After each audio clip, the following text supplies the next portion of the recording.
Hi, Paul Howe, CSAT Way, Everyday Carry, how to select. This should apply both to instructors and students, but I'm going to go over my rationale and thought process. So I have to train everybody from law enforcement to personal security to teachers, guardians, church security across the spectrum. So law enforcement started with the Glock 19. My everyday carry is generally a 26. I was trying to figure out if I could make the 43 work for me. And it's actually the 43X. I started with a 43, went to the 43X, and we're going to talk about that, how I basically made a selection. So what happens is shot standards. We have standards up here. And what standards are drills that you practice, kind of like a weight workout in a gym. And what you do is you evaluate your strength or your endurance. And so what we do is shoot standards, shot to standards. Took both these platforms out. What I want to do is shoot them cold. I need to know how that first shot registers. And that's, to me, the most important. So a lot of folks are going to say, you need all this ammo. No, you need to make hits first. So started with the 43X, took it out there, a couple dry fires, then I shot at high ready position. And what you're going to find is I pushed the shot right here. And I think a 0.9, let's see, 0.95, but it's a miss. So what happened? Well, analyzed it, several things. One, the grip is different. Two, the trigger is different. And the problem I have with the 43 is my finger comes on this side, touches this hand. And the third difference is I have to change this hand and grip to accommodate that trigger. So that boogers me up. And so what I did is I put it down. I went right to the 26 and started the standards cold with it. Did about 2 dry fires and then started shooting. So first shot is a hit. And what I did is put it right there, high thoracic. That's where I want. So I was going to shoot this target, the 43X. I just decided I'm going to go with the 26 and I started shooting the standards. So cold, that gun, I can pass the standards. I dropped 2. We're going to talk about why I dropped those standards. So you have to figure out how you make or break your everyday carry. And to me, it's a non-emotional decision. It's either I can make hits with it or I can't. Simple as it is. You can wish all day long, but wishing won't put rounds on a target.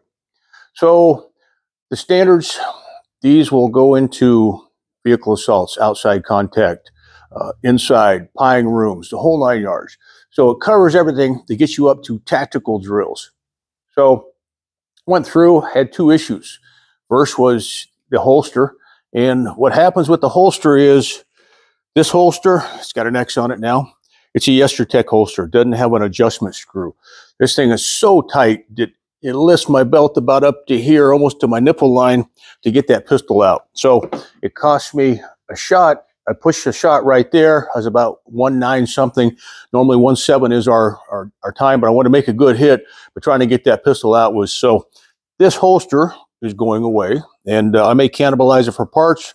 I may gift it to Mark. He can make a knife sheath out of it or something, but it's not, doesn't have the tension screw. So it needs to be retired. So I will retire that holster. Now, holsters, 43X, a lot of great holsters. I use J&M Kydex, and so I can do 3 o'clock or I can do appendix. So what happens is that on the 3 o'clock here, the 43X and the 26 for me, it prints about the same. What the 43 does is giving me more comfort on the appendix. Sometimes the 26 is like a little ball there. What I've done with the 26 also is taken a Glock 19 holster, put a little Velcro there, and use this, and it gives me a little bit more surface area with the 26. So that's an advantage, and it transfers right over to the Glock 19. I want to like this gun. I do. It's a cool gun. It's slim, but it's just not making the hits for me on demand. Now, the 26. When I go to the 26, it's like a well-worn glove. It fits. It points well. Everything is right. The trigger. The only thing I changed on that 26 was I went to a dot connector. And what I did is I found out between the minus, the original, the dot gives me a smooth, consistent trigger press. And I like firmness in a trigger, in a smooth, firm trigger. If I get a trigger that's too light, what I do is I have a tendency, and this is just me, to loosen up my grip. Well, that doesn't help you on multiple shots. So I have to find that sweet spot for me of a firm trigger, smooth, that breaks clean. And then, so the dot connector is what's in there, and I like that. So I'm kind of playing with both. Now, I have several Glock 26s, and what happens on those is each one may be a little bit different. They all react differently to different connectors.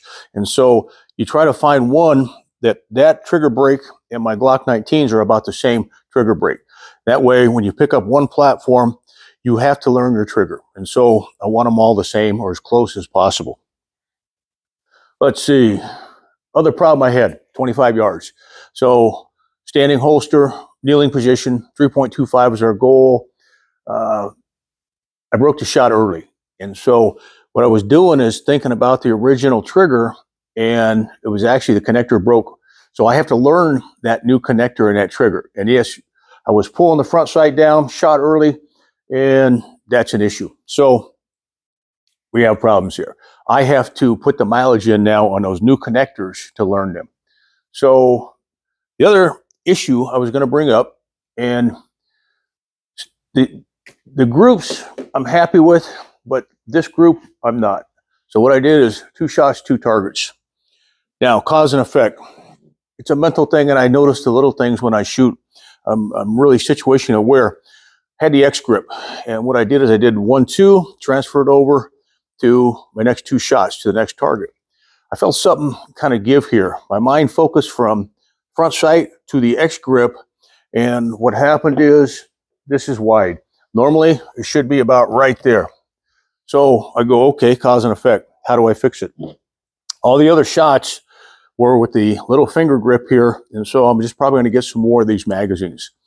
Now, I just take the 10 rounders, put either the Pierce or the other finger grips on there. They all work well. I have one of the Glocks, I think it says 12 rounder, but I can only get 11 in there. So they might be counting one in the tube. This particular Glock magazine with the extension requires a certain tool to get it off. I've figured out a way with vice grips to do it. So that is another option right there. Now, let's see. Widespread. Okay, focus. We're good. So what is my conclusion? So I'm not emotional. This and this will go out of my training regimen. I'll probably sell it to one of my instructors that shoot it all the time. Coy shot that platform, and he does really good with it. The 43X, but it took him months to get it down to where he can shoot the standards like this with that on demand. So life is a time management drill as far as how much you're going to invest. As a range owner, and I don't know how many of the other guys out there that train have their own ranges, there's a lot of maintenance. So if I'm not teaching, I am mowing, doing maintenance on equipment, the barracks here, the whole 9 yards. So I have a certain amount of time to train. What I'm going to do is focus on these 2 platforms. So Glock 19, law enforcement. My 26 right there, I can use it for individual concealed carry. My low light, I can use it for church security, teacher security. And so I can still wear that appendix. I'm going to have my system down to 2. Now, I know it's not fun, but what this is, you have to be consistent. Do I want to take the time and put the mileage in this platform right now? No. If these went away and that was my only platform, I'd buy a couple of those, and I would just train the heck out of them. And yes, it would be my only carry. But right now, I have to maintain all this. These gun bags, what I have is, if you look at it, each gun has its own gun bag. So the holsters, extra parts, different things I need for the class. This one has a light holster, 6004. So what I want to be able to do is shrink my system down. And what am I giving up? Well, probably 4 rounds in here. And then on this mag here. So, these work. You can do this. You can pull this off, use it just like that. I don't shoot well with it like that. It just doesn't feel right. So I'm going to probably go to the 10 rounds versus the 15. So both these work, that's the plus on the 43X. You can go to the Shield mags, good mag.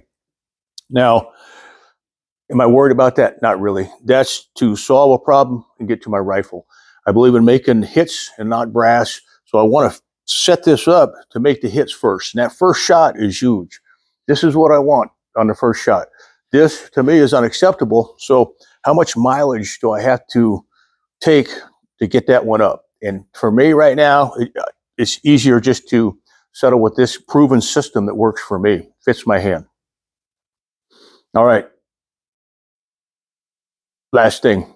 I do like the Gen 3 with little finger grooves. That's what I'm carrying right now. So I don't have a problem with the Gen 3 or the Gen 5. If somebody were to break into a building right now and we were having an active shooter incident, I would go, which one of these platforms would I take? And really, that one I feel most confident and comfortable with. So that's what I would pick up. That's in the end what you have to figure it out. Now, the standards and the targets, that validates it. This does not lie. Your groups do not lie. So, yep, pulled a couple of them. So, holster, I just changed holsters. Get a better holster. Fix that one right there. The 25 yards, that's easy. I just do some 25-yard drills. We have chest plates I can shoot, or we can shoot paper. And I can just work that and learn that trigger. I believe in learning the trigger again. It shouldn't surprise you. We are making it go bang when we want it to. So I hope this helps you on everyday carry. It doesn't matter. You know, I know we have some SIG fanboys that pop up. If you like SIG, shoot SIG. These are just, it's simpler for me. It's a time management drill again. So I have to maintain, just like you.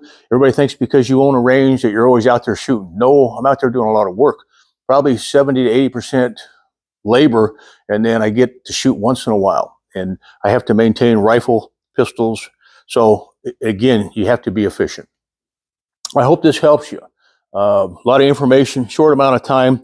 That's how I figure my EDC out. You take care. If you have any questions, shoot them to us, and I'll see you guys on the range. Hi, Paul Howe, CSAT Way. I want to thank you folks for watching all our channels. So we have the YouTube. We have free content on the CSAT Way Facebook.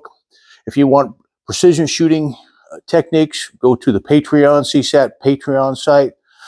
For training, we have dedicated, we have private training, we have regularly scheduled classes. So you just let us know what you're interested in and we can help you out.